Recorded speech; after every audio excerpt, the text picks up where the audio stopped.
సుమన్ టీవీలో మీ personal and business promotions కోసం కింది నెంబర్కి కాంటాక్ట్ చేయండి. హాయ్ అండి, వెల్కమ్ టు సుమన్ టీవీ. నేను మీ విశాల. ఈరోజు మనం దొండకాయ రోటి పచ్చడి నేర్చుకుందాం. ఎలా అంటే అందరూ చేసే విధంగా కాకుండా నేను డిఫరెంట్గా చేయబోతున్నాను. అదేంటో దాని కావాల్సిన పదార్థాలు కూడా ఒకసారి చూద్దాం.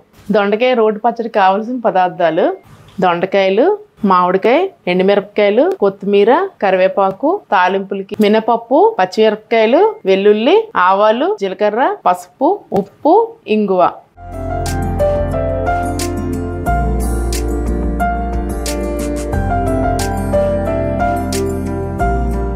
ముందుగా స్టవ్ వెలిగించుకొని గిన్నె పెట్టుకుందాం. కొద్దిగా ఆయిల్ పోసుకొని కొంచెం పెనం హీట్ ఎక్కేంత వరకు ఈవెన్గా ఆయిల్ని అన్ని వైపులా స్ప్రెడ్ చేద్దాం. ఎందుకంటే పోపు దినుసులు అవన్నీ బాగా ఆయిల్ పట్టి వేగుతాయి కదా, దాని గురించి. ముందుగా మినపప్పు, జీలకర్ర, కొద్దిగా ఆవాలు, పచ్చిమిరపకాయలు ఏంటంటే మనం వేసేటప్పుడు కొంచెం ఇలా విరిపి వేయండి, ఎందుకంటే ముఖం మీద తులుతాయి మనకి. కొద్దిగా కరివేపాకు, కొద్దిగా అంటే మనకి రుచికి సరిపోయినట్టుగా పచ్చిమిరపకాయలు వేసుకుందాం. నేను ఫస్ట్ 3 వేసాను కానీ చాలు, ఎందుకంటే ఒక దొండకాయలు ఒక 1/2 kg ఉన్నాయి. దానికి మనకి ఒక గుప్పిడైనా పట్టచ్చు.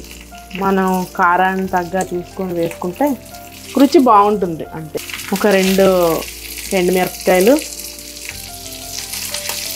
ఒక 6-7 వెల్లుల్లి రెబ్బలు వేసి ఫ్రై చేసుకుందాం.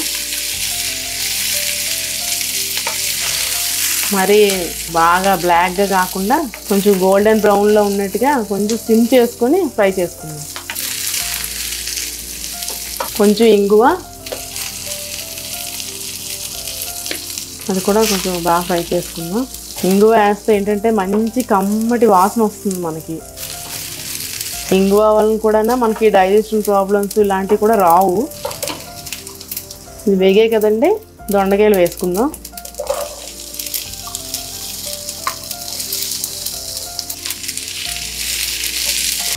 కొద్దిగా ఉప్పు వేస్తే ఏంటంటే తొందరగా మనకి మగ్గుతాయి దొండకాయలు. ఏంటంటే మార్కెట్లోని ఇప్పుడు సేంద్రియ లవణం అనేది దొరుకుతుంది కదా, ఈ వైట్ సాల్ట్ కాకుండా. ఇదేంటంటే బీపీ ఉన్న వాళ్ళకి ఏంటంటే ఇది కంట్రోల్లో ఉంటుంది, లేని వాళ్ళకి అయితే మాత్రం రాకుండా ఉంటుంది అన్నమాట ఇలాంటివి. ఇప్పుడు మార్కెట్లోని కళ్ళుప్పులు ఇలాంటివన్నీ కూడా మన చిన్నప్పటి నుండి తింటున్నవే, కానీ అది తినడం వల్ల ఏంటంటే ఎక్కువ అయిపోతుంది అన్నమాట. ఇది ఏంటంటే ఈవెన్గా ఉంటుంది, కొంచెం వేసినా సరే ఎక్కువ అవ్వదు కూడా. ఎక్కువ వేసినా సరే మనకి అనిపించదు ఎక్కువ ఉప్పు అయిపోయింది అని కూడా. అది మామూలు కళ్ళుప్పు ఏంటంటే ఈ వైట్ సాల్ట్ అనేది ముందు వాడకుండా ఉంటుంది, అవాయిడ్ చేస్తేనే మనకు మంచిది హెల్త్కి. డాక్టర్స్ కూడా మనం చెప్తూ ఉంటున్నారు. ఇలాంటిది ఏంటంటే హెల్త్ బెనిఫిట్స్ ఉన్నాయి కాబట్టి ఇప్పుడు జనాలు అందరం కూడా మనం హెల్త్ బాగుండాలి, బీపీలు, షుగర్లు ఇవన్నీ రాకుండా అన్ని డైట్లని అన్నీ చేస్తున్నాం కదా. మనం కూడా ఇలాంటివన్నీ ఫాలో అవుదాం, హెల్తీగా ఉందాం. ఇప్పుడు ఇది కొంచెం వేగింది కదండి, మీకు చెప్పాను కదండి అందరికైనా డిఫరెంట్గా చేస్తానని. మనకి మామిడికాయ అనేది మెయిన్ ఇంగ్రీడియంట్ అనమాట. ఇందులోని మనం చిన్నగా కొద్దిగా జస్ట్ ఇలా ముక్కలు కట్ చేసుకొని వేద్దాం. చింతపండు అందరూ వాడతారు, నేను అనేది స్పెషల్గా మా ఇంట్లో ఏంటంటే ఈ మామిడికాయ అనేది నాకు చాలా ఇష్టం. కొద్దిగా ఈ మామిడికాయలు ఇలా వేసుకొని జస్ట్ కొద్దిగా ఫ్రై చేద్దాం. ఇదేంటంటే మామిడికాయలు మన సీజన్ బట్టి అన్నీ మనకి ఏ వెజిటబుల్స్ వస్తాయో వాడుకోవడానికి చూద్దాం మనం ఏదైనా సరే. చింతపండు కన్నా ఇది చాలా బాగుంటుంది మామిడికాయ వేసారంటే. మీరే అంటారు తిని, మీ ఇంట్లో అందరూ మంచి కాంప్లిమెంట్స్ మీకు ఇస్తారు ఎప్పుడు కూడా. ఈ మామిడికాయ అన్నీ వేస్తాం కదండి, కొద్దిగా పసుపు వేద్దాం. కొద్దిగా ఒక 2 నిమిషాలు ఇలా ఫ్రై చేసుకుందాం, పసుపు అంతా బాగా కలిపేటట్టుగా. తర్వాత స్టవ్ ఆఫ్ చేసేద్దాం. చల్లారాక రోట్లో అనేసి కొంచెం రుబ్బుకుందాం. మనం మెయిన్ రోటి పచ్చడి కదండి మనది. ఇది చల్లారింది కదండి, మనం రోట్లో వేసుకొని దంచుకుందాం. కొద్దిగా ఎక్కువ వేసినా మళ్ళా చిందరవందరగా బయట తుల్లిపోతుంది.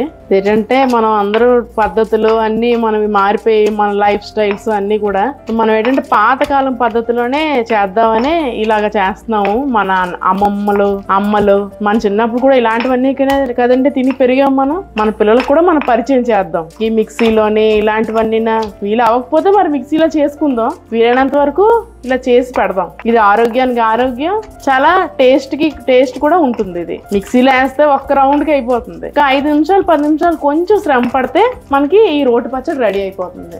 మన లేడీస్ కి కొంచెం ఇదొక ఎక్సర్సైజ్ లాంటిదండి. ఇప్పుడు అనేది మనం ఇలాంటివన్నీ వదిలేసాం కదా, జస్ట్ అనేది మళ్ళీ మనం ఇలాంటివన్నీ చేసి మనం పాతకాలం గుర్తు చేసుకున్నట్టుగా ఉంటుంది. మన బాడీకి మంచి ఎక్సర్సైజ్ ఇద్దాం. చూసారా ఇలాగ మాట్లాడుతూనే ఎంత తొందరగా నలిగిపోయిందో. చూసారా ఎంత బాగా వచ్చిందో ఈ రోటి పచ్చడి. అదే చెప్పాను కదా, బాడీ కొంచెం ఎక్సర్సైజ్ ఇస్తే ఆ రుచి అనేది ఇంక్రీజ్ అయిపోతుంది వెంటనే మనకి. ఇదే మిక్సీలో చేసాం అనుకోండి, చూసారా మెత్తగా అయిపోతుంది ఒక్క రౌండ్కే. అదే చూసారా రోటి పచ్చడి కాబట్టి అక్కడక్కడ కచ్చా పచ్చగా ఉంది. ఇది కొంచెం కానీ అన్నంలో వేసుకొని కొంచెం గీ తగిలించి అలా కలుపుకొని తింటే ఎంత రుచిగా ఉంటుందో. మన అమ్మమ్మలు చేసిన రుచి అనేది ఇందులో వస్తుంది. చూడండి స్పూన్ తో తీస్తాను, ఇంకా క్లియర్ గా మీకు కనిపిస్తుంది. చూసారా ఇంకా గిన్నెలోకి మనం తీసుకుందాం. మన పచ్చడి రెడీ. చూసారు కదండి, కొంచెం రైస్ పెట్టుకున్నాను, పచ్చడి కూడా పెట్టుకుంటున్నాను. దీనిలో కొద్దిగా నెయ్యి వేసుకొని ఈ పచ్చడి కానీ కలుపుకుంటే ఇంకా మరి ఆ టేస్టే వేరే లెవెల్లో ఉంటుందండి. చాలా బాగుంటుంది. Thank you Suman TV.